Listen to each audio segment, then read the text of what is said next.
Hello everybody, Kristian Jack here inside Stade Saputo after Canada are defeated by a very professional and rugged Australia by 1-0.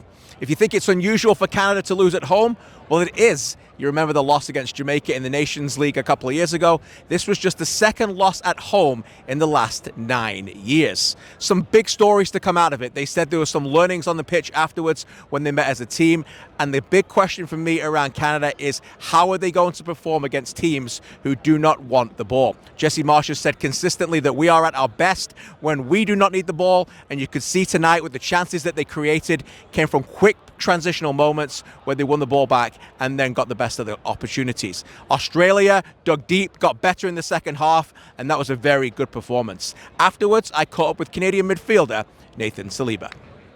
Kristian Jack with Nathan Saliba after a 1-0 loss. Tough loss. How did you feel playing that game where you had a lot of the ball but couldn't really break them down? Yeah, you know, it's unfortunate because I think we create a lot of dangerous opportunities from start to finish. So yeah, it's a bit disappointing, but there's a lot of positive to take from this. You mentioned the positives and the lessons. What was the message inside the scrum afterwards? Like I said, Jesse saw a lot of positive also, you know. Yeah. We ran after the game, we controlled the game the way we wanted to, so it's very positive, and we learned from this to be better for the next ones. Last one, Nathan. This is Montreal, this is your home. Even though it wasn't a win, what was it like for you to play here in front of this crowd? Very special, very special. You know, I grew up playing in the stadium in my young career, so very happy to be back in front of the fans and in front of my family. It felt very, very good.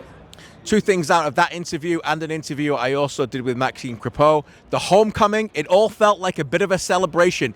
In fact, Jesse Marsh told me yesterday he was a little bit uneasy about how happy and positive everybody was coming into this game when he really felt like he needed a top performance from his team. The second thing is the learnings. Is it how they're going to break down teams, particularly when they get to a World Cup and they're going to play at least one of them in the groups? How are they going to break them down when they play a low block? Some of the stories around it, some key injuries. We saw that there's a couple of players had niggles in this game. Derek Cornelius came off in the second half as he manages a little bit of a quad issue. Ali Ahmed with the ankle again and a little bit of a knee knock.